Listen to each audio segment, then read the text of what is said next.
If you're like me, you love finding ways to save money, and that's especially helpful when it comes to gardening because, well, the more money you save on supplies you can create yourself, the more money you have to spend on fun new plants and, of course, fruit trees. Hi, I'm Kim, and I live in Northern California in Zone 9B on my 2.5-acre property I call our City Oasis. Now, saving money is great, but when it comes to gardening, I want to be extra sure that everything I use is healthy and beneficial for my soil and my plants. So today, I want to share with you how I regularly create my own free, organic, nutritious soil by recycling, reusing, and rejuvenating old materials I already have just sitting around. So it's sunny now and starting to get a little warm, but let's travel back to this morning when I did this project and it was overcast and nicely cool. So usually when I am creating my soil, I'm doing it in a large bed or a big crate or container. I mean, really, you're creating soil when you compost because that's what good soil is. It is compost. But today I'm going to be creating soil for this small metal container you see right here that I am going to plant some Job's tears in. But the method is the same. I'm going to be recycling some what I call dead soil, meaning soil in pots that I haven't used for a year or two. So it's dried out completely. The life has left it. Probably all the earthworms are long gone. But I'm going to revitalize it. And it's very easy to do because I don't want to waste any of that soil. Same goes for these purple tree kale leaves that definitely a worm has been munching on. I actually grow purple tree kale all over the place for stir fry because it's so delicious, but also because if worms get to a few of my plants, which I've scattered everywhere, they make such great compost along with tree collards. But also I've got these leaves, which I trimmed off a bunch of my fig cuttings that I took yesterday, and I have a video up on how to take fig cuttings and grow your own new fig trees as clones. But meanwhile, you've got all these leaves that you've taken off of any cutting that you take from a tree or a flower that you have to take off the plant so that, your new cutting isn't stressed by trying to maintain those leaves. And they make great fodder for composting into new soil. I've actually got some other things here like eggshells, some more plant trimmings, some coffee grounds, and what's this here? A toilet paper tube? Yep, I've got purple tree kale leaves stuffed inside of here. Earthworms really like to hang out in there, do their thing. They love it. I got all my ideas for building my own soil from a lady named Robbie. You might be familiar with her channel. When I very first started listening to YouTube, which was about 5 years ago, maybe 6 years ago, she was the first channel I followed, and I just love her videos. She's very down to earth, very frugal, very creative. She does make really long videos usually, although I've noticed lately she's been putting up some shorter ones, but mostly she does long videos and she kind of rambles, which I love. I love long videos. I listen to them, when I'm driving or when I'm working out in the garden. I might not be able to watch when I'm doing those things, but I can hear, and it's like being with a good friend who has common interests with you, and it's really enjoyable. Plus, that's the kind of video where you just pick up all kinds of tidbits of information, good advice along the way. But yes, I'm adding all of this stuff in here to encourage the earthworms to come. Speaking of which, they come because there are drainage holes in the bottom of this container. You always need to have good drainage holes in any container you're planting in because your plants, unless it's strictly a water plant, which I don't know of any veggies that are, or really very many plants at all, but unless it's a water plant, your plants need to breathe, so they can't live in soil that is drowning in water. But that's a good first layer. Now I'm going to dump in some of this old soil, and you can see how dry it is. But I'm just going to break it up and get it on top, get it on top of this other stuff that I put in there. Now remember, as the earthworms come in and eat this good stuff, they're going to be pooping, which those worm castings are wonderful for your plants. And the soil that you're creating is going to be settling down and down, and you'll need to continue to add more. All right, I'm going to tear up these leaves now and then get my secret ingredient. So do you know what those decaying flower stalks are? I'll show you. Those decomposing stalks come from my field of borage. Look at all those light blue flowers. Borage is an amazing herb. Not only is it so pretty in a delicate, lovely way, but it makes fabulous nutritional tea. But most important of all is the fact that it is a fantastic nitrogen fixer for your soil. It builds your soil up so well wherever it roots. And boy, does it root. It spreads like crazy. But it's super easy to pull up, which I start to do when it starts to, look ugly, like when the leaves get brown. As the heat comes on, these look glorious in February, March, and April. As we hit May, they start to go south. I cut them off at the base. I don't pull them out because those roots that go deep into the ground, they build that soil up. But I cut them off like that pile right there, and I use them to build my soil all over the property, including this small container we're creating soil in today. Just remember, never handle your borage without a glove. I hardly ever wear gloves in gardening, though I know I should. But with borage, you'd be such a fool not to, because these stalks are so prickly. You can't see the prickles, but they get into your skin and you'll be just so irritated with it for days. So take this as a warning. Always wear gloves when handling borage. But it's certainly worth the little inconvenience. And there are the torn up leaves and the cut up borage stalks on top of it. Now, if you're afraid that these flowers might go to seed, might start coming up as borage plants, well, that is a possibility. Not likely, but it is a possibility. And this is what the little borage plants, if they come up, will look like. They start off very innocuous looking and slowly multiply and get bigger.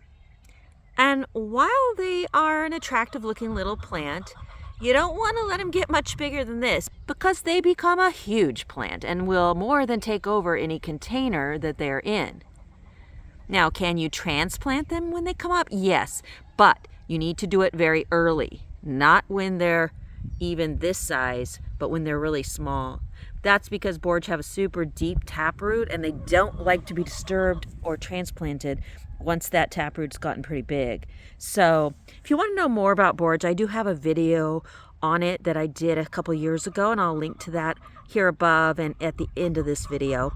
But again, these leaves, even as a young plant, are so good for your soil. So what I would do if these come up is tear off the leaves, but leave the plant intact in the ground. Tear off all the leaves except maybe one tiny one.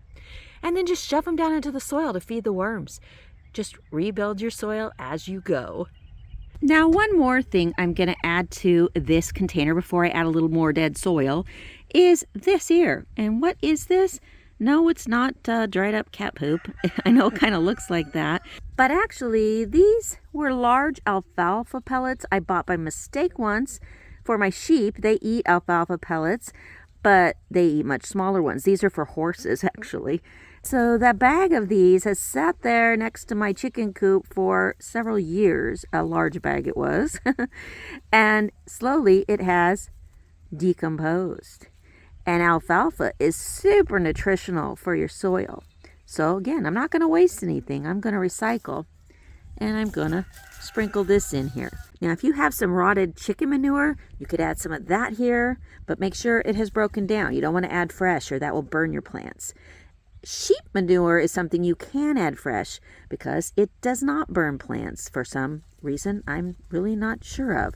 Okay, time for some more dead soil.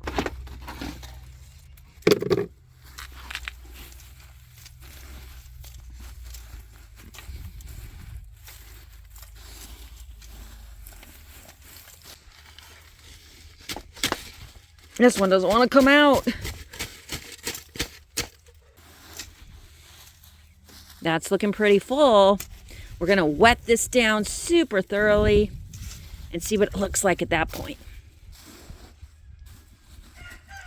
So I drenched this container several times to the top with water, and as you can see, it drained thoroughly and it drained very quickly. And this is a good way to know if you have enough drainage holes. And if you find your container is not draining quickly enough, then just make a few more holes. Now, if you're using a metal container like this one, you are going to have to use something like a drill, unless your container is old like mine it was. Because it's several years old, there were a few spots on the bottom that were a bit rusty and weak, and I was able to use a chisel and just pop some drainage holes right through that. The rest of it seems pretty strong, so I'm not really worried about it at all. And if it ever got too weak where I was afraid the bottom might fall out, I would just layer it on top of a larger container or in a bed so things could root right through the bottom into the ground. But this will be fine for several years. Now, one of the things you might want to do, but that you do not need to do if you have put in plenty of organic material to build up that dead soil, but you could take some potting soil and sprinkle a little bit on top. This is not necessary, again, but I'm just saying you could. And I'm only doing it to show you for demonstration because I had a little extra room on top. Normally I actually wouldn't add it, and my plants all do fine. But that's what you could do if you're maybe not sure you added enough material in. And then again, re-wet it. And then it's time to plant. Can you tell I sort of procrastinated and didn't get these planted soon enough? It's okay. Just unwind your roots a bit and they'll do fine if they're like this. So that's the final product, and I'm very pleased with it. I went ahead and added some violas to the front, which I also had procrastinated planting, but they look really good and they'll fill in as time goes by. And the Job's tears in the back look awesome. So if you're not familiar with Job's tears, they produce a delicate flower on these sturdy stalks, and that flour turns into a gluten-free grain that's very much like barley, kind of mildly sweet, chewy, and it's great in broth. But what most people use it for is actually jewelry, because these grains are very interesting colors, different shades of creams and beiges and browns, but also blues and grays. So very fun to make jewelry with them, which I'm looking forward to trying my hand at. Now, I thought I would mention to you these flowers that are blooming right behind my little container. They're blooming out of a larger container, a crate. And those are tiger lilies, and I have a couple different shades of them, but I love this deep red-orange shade, don't you? And also, this little tree here, you might have noticed that it's actually growing out of the crack in the patio. I know that's a really bad thing. I know it can crack the patio. The roots, as they get bigger, can, bulge the patio upward. I've seen that happen before. And also, we're not too far away from the house. That's really, really bad, right? And I was going to chop it down. And actually, last year, I did cut it down about halfway, and it just bushed out and looks even fuller. But you know why I haven't cut it down yet? Because about a month ago, I found this. Do you know what that is? That is a baby mulberry. Right, I know. It's a fruit-bearing tree. I figured it was just a male, a nice big shade tree. Even then, it was difficult for me to consider cutting it down because it'd be nice to have a little shade tree that I kept at about 7-8 feet tall here on the patio. But it's gonna bear mulberries? Well, knowing it's a female tree and knowing mulberries are super easy to propagate via cutting, I may go ahead and just, take a bunch of cuttings off of it and bring myself to cut it out of the patio. But that's gonna be super hard. The trials of being a perennial gardener who loves fruit trees. In any case, this container with its Job's tears and its little violas in front is going to do fantastic, and we didn't even have to use any potting soil. Yeah, I sprinkled a little on top just to show you could, but really with as much as we packed in there and as much as I'm going to keep refeeding it over the course, of the next several months, I'll just dig a little hole and add some more leaves. But really, it's a small container, and I think it's going to be just fine for the whole season. And I love the way it looks. And mostly, I love recycling and using what I have on hand and not having to spend any money for any of this. And you can do the same thing.